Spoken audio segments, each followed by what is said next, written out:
안녕하세요 여러분. 믿고 따라하는 베이킹 도쿄 아줌마예요. 매번 디저트 레시피로 찾아뵙다가 오늘은 처음으로 빵 레시피를 준비해봤어요. 세상에서 제일 쉬운 포카치아 만드는 법이라고 감히 말씀드릴 만큼 누구나 따라할 수 있는 아주 쉬운 레시피예요. 그럼 이탈리아의 빵 포카치아 함께 만들어 볼까요? 뚜껑이 딸린 플라스틱 용기를 준비해 주세요. 오늘은 강력분을 사용할 건데요. 용기 안에 직접 강력분 200g을 계량해 주세요. 빵을 만들 때에는 단백질 함량이 높은 강력분을, 케이크를 만들 때에는 단백질 함량이 낮은 박력분을 보통 사용해요.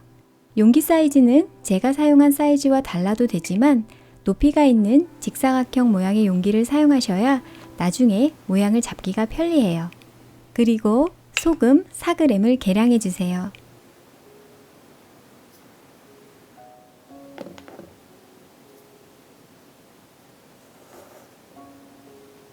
설탕도 4g을 계량해 주세요. 소금이나 설탕, 그리고 앞으로 계량할 이스트 모두 플라스틱 용기에 직접 계량해도 되지만 이렇게 소량의 가루 재료를 계량할 때에는 저울이 제대로 인식하지 못하는 경우가 있어요. 그래서 계량을 정확하게 하기 위해 저는 각각의 재료를 따로 계량했어요. 인스턴트 드라이 이스트도 3g 계량해 주세요. 물 160g을 계량해 주세요. 마지막으로 올리브 오일 7g을 계량해 주세요.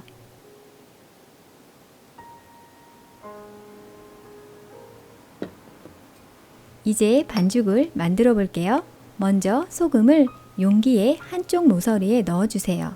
설탕은 소금과 뚝 떨어져 용기의 반대쪽 모서리에 넣어 주세요. 이스트는 설탕 바로 옆자리에 넣어 주세요. 그리고 큼직한 포크를 한 개 준비해 주세요. 포크로 먼저 이스트와 설탕을 섞어 주세요. 이스트와 설탕이 밀가루와 어느 정도 섞이면 이제 가루 재료 전체를 골고루 섞어 주세요. 모서리 부분은 잘 안 섞일 수 있으니 포크로 꼼꼼히 긁어가며 잘 섞어 주세요. 이스트와 설탕을 먼저 섞는 이유는 이스트는 설탕을 먹으며 탄산가스를 발생시키고 이 가스가 반죽을 부풀리는 역할을 하기 때문인데요. 설탕은 베이킹에서 참 여러 가지 역할을 하는데요.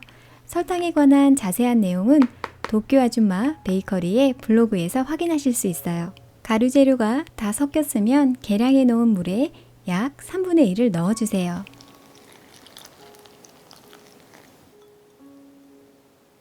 그리고 포크로 동그랗게 휘저어가며 반죽을 섞어주세요.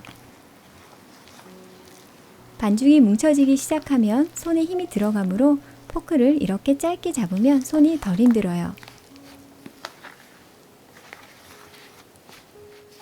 포크에 반죽이 많이 묻어 있으면 잘 안 섞이므로 중간중간 포크에 묻은 반죽을 용기 가장자리에 긁어서 떼어주세요.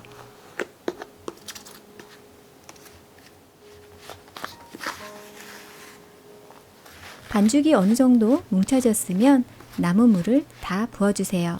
모서리에 가루가 잘 안 섞일 수 있으니 모서리에 물을 부어서 가루 재료가 물과 잘 섞일 수 있도록 도와주세요. 그리고 원을 그리듯 동그랗게 다시 포크를 돌리면서 반죽을 섞어주세요. 이렇게 해서 정말 빵이 만들어질까 하고 걱정하시는 분이 계실지도 모르겠어요. 저도 그랬거든요. 그렇지만 믿고 한번 끝까지 해보세요. 절대로 맛이 뒤처지지 않는 쫄깃쫄깃한 빵을 성공적으로 만드실 수 있어요.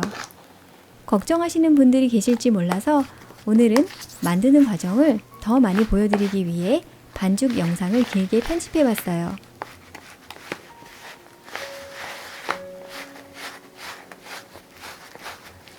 포크에 반죽이 많이 묻으면 포크가 무겁고 반죽이 잘 안 섞이게 되니 중간중간 이렇게 포크에 반죽을 떼어주세요.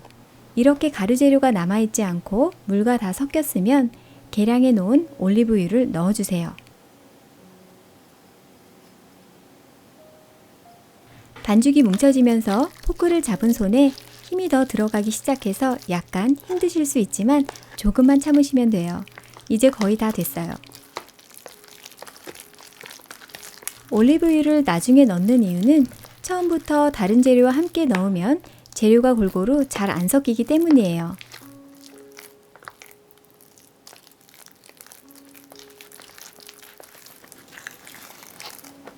올리브유가 반죽의 겉에 남아서 겉돌지 않고 반죽 안으로 들어가서 이렇게 잘 섞이면 다 된 거예요. 그럼 이제 반죽을 플라스틱 용기 바닥 사이즈와 같은 사이즈로 직사각형 모양으로 펴줄게요. 반죽에 탄력이 생겨서 잘 안 펴지면 펼칠 수 있는 만큼만 펴시면 돼요. 이렇게 하는 이유는 나중에 모양을 쉽게 잡기 위해서예요.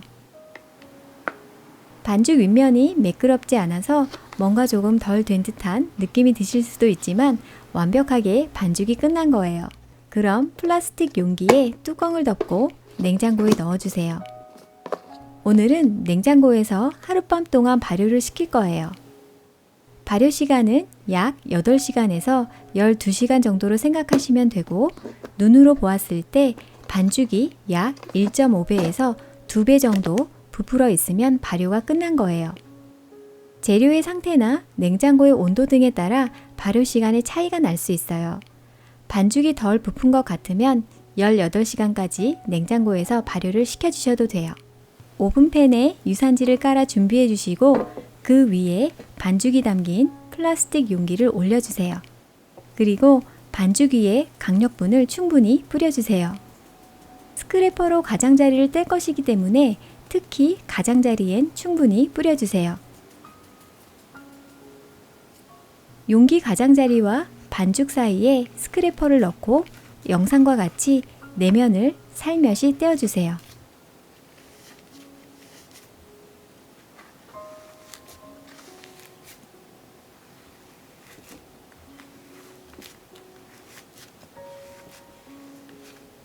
그리고 용기를 오븐팬 위에 뒤집어서 올려주세요.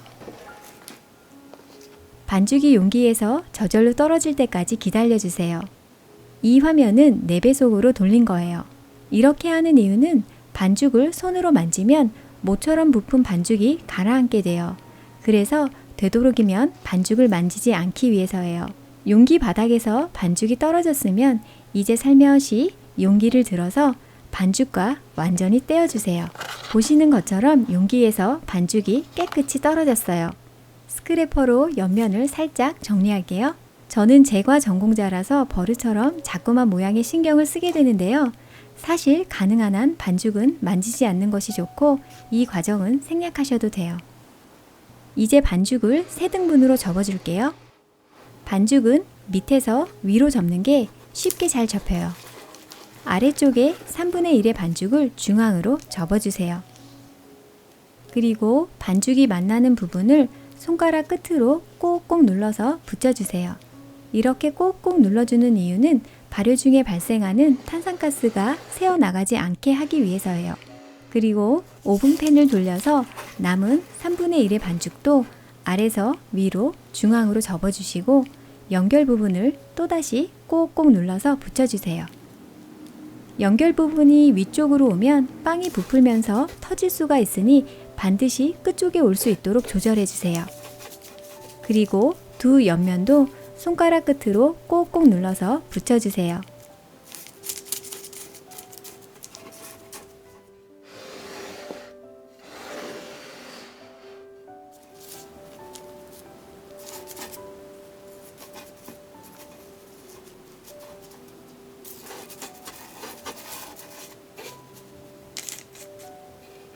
이제 모양이 다 잡아졌어요. 윗면에 올리브유를 살짝 뿌려주세요.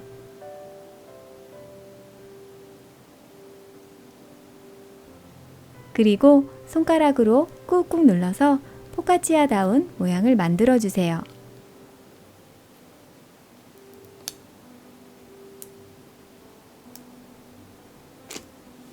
저는 모양난 부분에 블랙 올리브를 올려봤어요.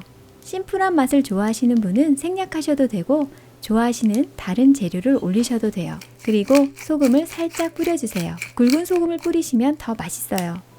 저는 그 위에 로즈마리를 올려봤어요. 로즈마리는 향이 강해서 호불호가 있을 수 있으니 강한 향을 싫어하시는 분은 생략하셔도 돼요.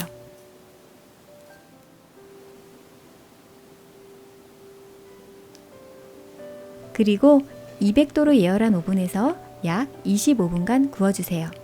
오늘은 냉장고에서 반죽을 숙성시키는 저온 발효법을 한층 간소화한 방법으로 이탈리아의 빵, 포카치아를 만들어 봤어요. 저는 보통 저녁 8시경에 반죽을 완성해서 다음날 아침 7시경에 빵을 구워서 아침 식사로 활용하곤 해요. 앞에서도 말씀드린 것처럼 발효 시간은 차이가 날 수 있으니 시간을 꼭 조절하시고 반죽이 약 2배 정도 부푼 것을 기준으로 판단하시면 돼요. 익숙해지면 오븐 안에 반죽을 만들 수 있고 바쁜 아침에도 바로 구울 수 있어서 제가 감히 세상에서 제일 쉬운 빵 만드는 법이라고 말씀드려 봤어요. 빵은 본래 이스트를 작게 넣고 시간을 들여 오랫동안 발효를 해야 쫄깃쫄깃하고 맛있는 빵으로 구워낼 수 있어요. 수분량이 많을수록 맛있는 빵이 구워진다고 전문가들은 말하는데요.